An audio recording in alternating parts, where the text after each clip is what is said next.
Losing 60 pounds taught me more about budgeting than any spreadsheet ever did. It turns out getting fiscally fit follows the same rules as getting physically fit. Ever tried a zero-based budget and felt like you were starving your whole life just to pay bills? It's just like a crash diet. You start strong, but the second life throws you a curveball, the whole thing falls apart. You feel like you failed, but really the plan failed you. The truth is, most budgets and most diets are just too restrictive.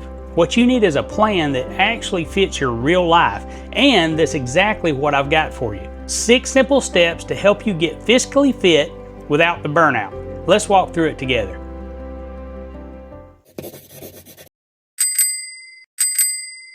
Let's start with the truth. Whether you're trying to lose weight or get out of debt, it all begins up here.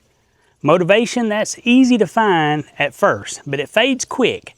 What keeps you going is discipline, and discipline is a habit that you build by showing up, even on the hard days. In dieting, that might mean skipping dessert when everyone else is indulging. In budgeting, it means telling your money where to go on purpose, even when it'd be easier to just wing it. You don't have to count every penny or every transaction. You just need a clear goal and a commitment to keep moving forward, even if it's just 25% of your check at a time. And that's exactly what my 6-step plan is built on. Progress, not perfection. It's how you build those financial muscles, one paycheck at a time. So if budgeting is like eating better, then let's talk about the money version of calories in, calories out. Because how much comes in and how much goes out can make or break your plan. In dieting, there's this old rule, calories in, calories out. If you eat more than you burn, the scale goes up. Simple idea, but living it out, that's where it gets tricky.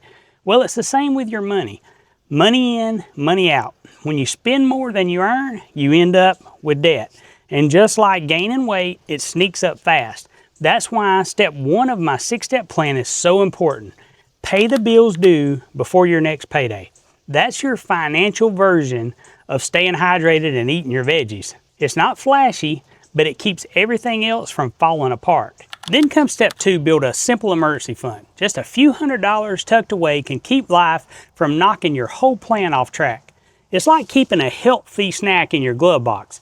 You don't reach for junk when things get stressful. These first 2 steps are like your daily nutrition. They're fuel for stability. They don't require a perfect plan, just the decision to start. And here's the key. Don't wait until everything's calm or perfect. Start now. Use whatever's left after your bills and commit at least 25% of that to your next step. Small bites, small wins, that's how we build momentum. Let me show you the difference between crash diets and lasting habits, and why that is the secret to building a budget that actually works. Here's something I've learned from budgeting and gardening. The simple things in life are the hardest to do. Budgeting is simple, spend less than you earn. Dieting is simple, eat fewer calories than you burn, but neither one is easy. Why? Because life is full of temptation. One late night snack, one impulse buy, and just like that, you're off track again. That's why step 3 in my plan is so important. Age your money. It means you work towards paying next month's bills with this month's income. You start putting a little space between you and panic. It's like meal prepping for your finances. Instead of reacting day by day, you're planning ahead and building margin. You don't have to be a financial wizard. You just have to stick with every decision. Every time you put even 25% of what's left towards your next goal, you're aging your money. You're giving yourself breathing room. And believe me, margin feels like freedom. Step 4 is pay down debt. Now it's time to shed the weight. Whether you go snowball or avalanche method, the key is consistency. Use at least 25% of what's left after bills and hammer away at it. Every payment is a step toward freedom. Step 5 is expand your emergency fund. You want to expand it to 3 to 6 months worth of expenses, and now you're strong. You've got a cushion, you've got options. Life can still throw punches, but now you're not going to go down with that first hit. Step 6 is increase your retirement contributions. This is where you're building long-term health. Once you've got some breathing room, it's time to think ahead. Even bumping your contributions a little makes a big difference over time, right? The power in this plan isn't perfection.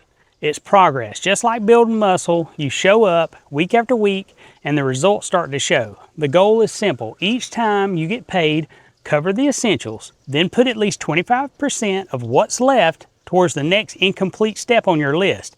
No guessing, no overwhelm, just one clear next step every time.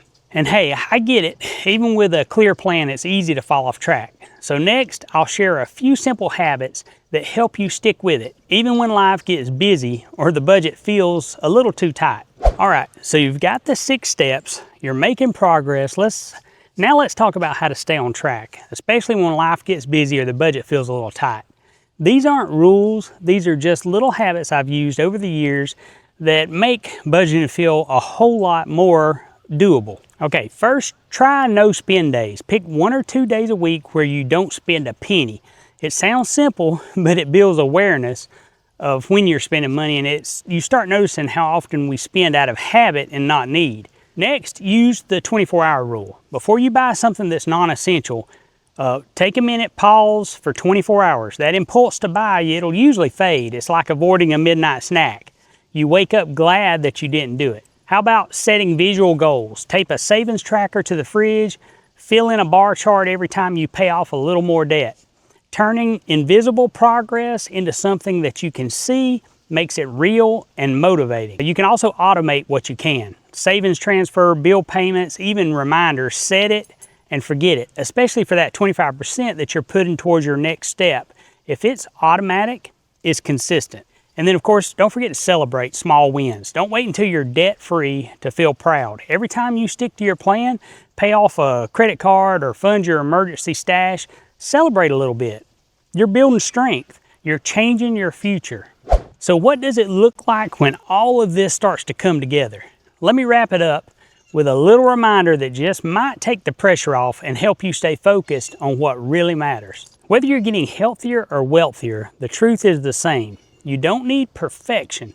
You just need a plan and the grit to stick with it. Budgeting, like dieting, isn't about getting everything right. It's about doing the next right thing over and over again. You cover your bills, you put 25% towards your next step, you show up again next payday. That's how real change happens.